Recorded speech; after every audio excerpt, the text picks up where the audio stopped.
नमस्कार, देवभूमि चैनल में आपका स्वागत है। आज के इस वीडियो में हम बात करेंगे संकष्टी चतुर्थी की। हम बताएंगे संकष्टी चतुर्थी कब है इस वर्ष 2023 में, पूजा विधि क्या है, किस प्रकार से भगवान गणेश की पूजा करें, किस प्रकार से चौथ माता की पूजा करें कि आपको व्रत का पूरा फल मिले, चंद्र उदय का समय क्या रहेगा, चंद्र दर्शन का समय क्या रहेगा, और साथ ही आपको बताएंगे कि पूजा विधि क्या है। आइए जल्दी से वीडियो आरंभ करते हैं। आप सभी जानते हैं कि हर साल 24 चतुर्थी आती हैं, उनमें से 12 संकष्टी चतुर्थी का व्रत रखा जाता है। संकष्टी चतुर्थी वह चतुर्थी होती है जो कि कृष्ण पक्ष में आती है, शुक्ल पक्ष में नहीं, कृष्ण पक्ष में जो चतुर्थी आती है उसको हम संकष्टी चतुर्थी कहते हैं। और ये साल भर में 12 संकष्टी चतुर्थी होती हैं। नारद पुराण के अनुसार संकष्टी चतुर्थी का जो व्रत है उसको करने से घर में सुख समृद्धि आती है। बप्पा की कृपा से, चौथ माता की कृपा से हर बिगड़े काम बन जाते हैं। और ये जो व्रत है ये सूर्य उदय होने के साथ ही शुरू होता है और चंद्र दर्शन के साथ समाप्त होता है। आश्विन मास की कृष्ण पक्ष की संकष्टी चतुर्थी को विघ्नराज संकष्टी चतुर्थी कहा जाता है। इस दिन गौरी पुत्र गजानन की पूजा करने से यश, वैभव और अच्छे स्वास्थ्य की प्राप्ति होती है। आश्विन माह की संकष्टी चतुर्थी का व्रत नियमानुसार ही संपन्न करना चाहिए, तभी इसका पूरा लाभ मिलता है। आइए जानते हैं कि इसकी पूजा विधि क्या है। गणेश चतुर्थी वाले दिन सुबह उठ जाएं। उठने के बाद प्रातःकाल स्नान करके स्वच्छ वस्त्र ग्रहण करें। स्वच्छ वस्त्र धारण करने के बाद आप अपने पूजा स्थल पे बैठ जाएं या आपका जो मंदिर है वहाँ पर बैठ जाएं और वहाँ पे जो चतुर्थी है, गणेश जी का जो व्रत है, इसका संकल्प लें कि आवाहन करें कि हे गणेश जी महाराज, हे चौथ माता, हम आपका यह व्रत कर रहे हैं। हम संकल्प करते हैं कि हम आज के दिन निराहार और निर्जल या जिस भी प्रकार से आप व्रत रखना चाहते हैं, बहुत लोग दिन में फ्रूट्स खाते हैं और जल भी ग्रहण करते हैं। तो जिस प्रकार से आप व्रत करना चाह रहे हैं उस प्रकार से कि प्रभु, हम आपका यह व्रत कर रहे हैं, हमें शक्ति दीजिएगा, आशीर्वाद दीजिएगा कि हमारा जो व्रत है ये सफलतापूर्वक पूरा हो और आपका आशीर्वाद हमें प्राप्त हो। इस संकल्प को लेने के बाद आप गणेश जी को स्नान कराएंगे। गणेश जी को स्नान कराने के बाद उनको तिलक लगाएंगे। तिलक लगाने के बाद पुष्प अर्पित करेंगे और फूल माला उनको पहनाएंगे।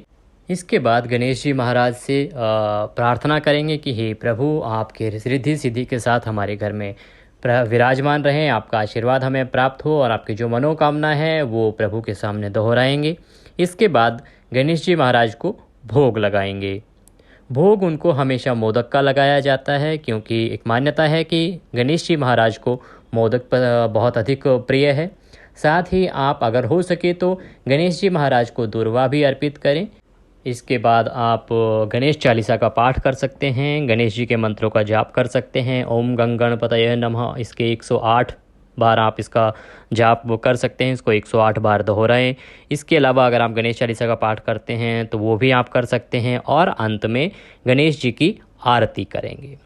इस प्रकार सुबह की पूजा समाप्त होती है। फिर आप शाम को एक बार पुनः जो है वो पूजा करेंगे, फिर से एक बार पूजा करेंगे। और इस बार जब शाम को पूजा करेंगे आप, तो गणेश जी की जो प्रतिमा है उसके साथ में दुर्गा माँ की मूर्ति भी साथ में रखेंगे। या बहुत सारे लोग चौथ माता का चित्र वहाँ पे बनाते हैं अपनी दीवार पे, तो वहाँ पे एक चौथ माता बना लेंगे और उसके साथ फिर आप पूजा आरंभ करेंगे कि उनके सामने धूप दीप जलाएंगे, अगरबत्ती जलाएंगे, फिर उनको तिलक लगाएंगे, फूल माला चढ़ाएंगे। फूल माला चढ़ाने के बाद प्रसाद में केले या नारियल और मोदक चढ़ाएंगे, वो रखेंगे वहाँ पे पूजा के लिए। इसके बाद गणेश जी के मंत्रों का जाप करेंगे और साथ में जो चौथ माता है, बहुत लोग चौथ माता का अग्नि पर भोग लगाते हैं। तो वो क्या करते हैं कि एक चौथ माता आपने दीवार पे बना लेनी है, उनकी आकृति आपने जो दीवार पे चौथ माता बना ली है, उसके बाद एक पट्टा रखेंगे, उसके ऊपर थोड़े गेहूं या चावल के दाने रखेंगे, उसके ऊपर एक बड़ी सी जोत लगाएंगे। आप आँच पे अगर भोग लगाते हैं तो आप आँच जो है वो कर लें। पूजा करने के बाद आँच आप कर लेंगे अपने गैस स्टोव जला के, जो कंडे आते हैं, उपले आते हैं, उस पे आप उनको उससे आँच कर लेंगे और वो आँच वहाँ सामने रखेंगे दिए के नीचे। फिर उस पे पहले घी डालेंगे। घी डालने के बाद फिर ऐसा कहा जाता है जैसे ही उसमें अग्नि प्रज्वलित हो जाएगी, उसको कहा जाता है कि चौथ माता आ गई हैं। फिर उनको भोग लगाएंगे जो भी आपने बनाया है। अगर आप कि यहाँ पे पकवान गुलगुले से व्रत खुलता है, तो वो गुलगुले या पूड़ियाँ जो आपने बनाई हैं उसके छोटे छोटे दाने से माता को भोग लगाएंगे, गणेश जी को भोग लगाएंगे और उसके बाद उनको जल अर्पित करेंगे। जल अर्पित करने के बाद आप उनको प्रणाम करेंगे, ढोक देंगे, नमस्कार करेंगे, अपनी जो प्रार्थना है उसको दोहराएंगे। फिर चौथ माता की कथा करेंगे। कथा करने का जो प्रावधान है वो ये है कि आप उसको पहले भी कर सकते हैं। ये जो रात्रि पूजा आपने की है चौथ माता की, जो उनको आपने भोग लगाया है अभी अग्नि वाली, उससे पहले भी बहुत सारे लोग चौथ माता की कथा सुन लेते हैं। बस दिन में चौथ माता की कथा सुनना आवश्यक है, वो कभी भी आप सुन सकते हैं, वो कथा सुनना ज़रूरी है, जो कि आपको हम अगले वीडियो में बताएंगे। तो ये तो था कि आप जो है वो किस प्रकार से संकष्टी चतुर्थी या चौथ माता की पूजा करें। अब बात आती है कि ये जो संकष्टी चतुर्थी का इतना महत्वपूर्ण व्रत है, ये है कब, इसकी पूजा आपको करनी कब है।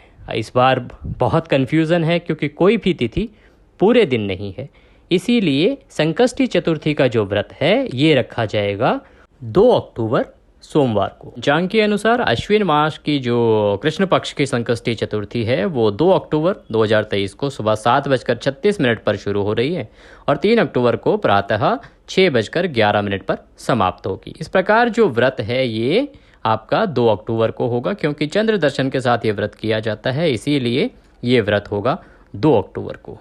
अब बात आती है कि जो चंद्रोदय का समय है तो वो क्या रहेगा, क्योंकि ये जो व्रत है ये चंद्रमा को देख के ही खोला जाता है। उदय का जो समय रहेगा वो रहेगा 8:05 पर। इस दिन 2 अक्टूबर को चंद्रमा जो है ये 8:05 पर उदय होगा और आपके जब भी आपके उधर दिखेगा तो आप उसको अर्घ दीजिए और अर्घ देने के बाद अपना व्रत आप खोल सकते हैं। आप संकष्टी चतुर्थी की कथा सुनने के लिए हमारे चैनल पर बने रहिए। आपको अगले वीडियो में संकष्टी चतुर्थी की जो व्रत कथा है वो आपको बताई जाएगी, सुनाई जाएगी, आप उसका आनंद लीजिए। ये थी अभी तक की जानकारी।